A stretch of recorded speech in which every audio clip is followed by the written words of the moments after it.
happened? Have you ever wondered why your perfectly lit photo looks like it was taken by a potato when you crank up that mysterious ISO setting? Don't worry, you're not alone. Today we're going to demystify ISO so you'll finally know when to use it and when it's trying to sabotage your photos. Hey friends, welcome back to the channel. If you're new here, my name is Greg, and I love breaking down photography concepts into simple, bite-sized pieces so you can spend less time scratching your head and more time capturing amazing photos. Today's topic, ISO. What it is, what it does, and how to use it without turning your photos into a noisy mess. Let's get to it.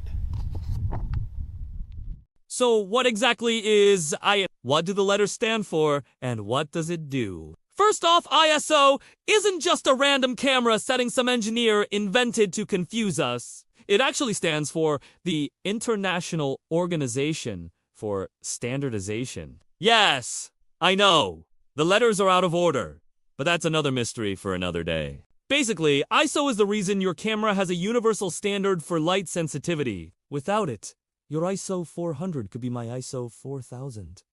And nobody wants that chaos. So what does ISO do in your camera? Well, ISO controls how sensitive your sensor is to light. Think of it like sunglasses, but in reverse. A low ISO, like 100, is like wearing no shades at all. You need a bright, sunny day to see clearly. A high ISO, like 3200, is like turning your eyeballs into night vision goggles. You'll see more in the dark, but everything looks a little grainy. Here's the golden rule. Use the lowest ISO that you can get away with. Why?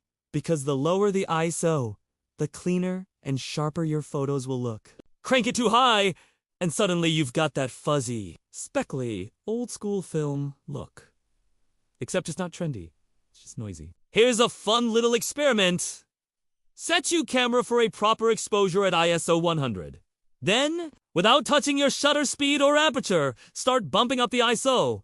Watch how your exposure meter changes.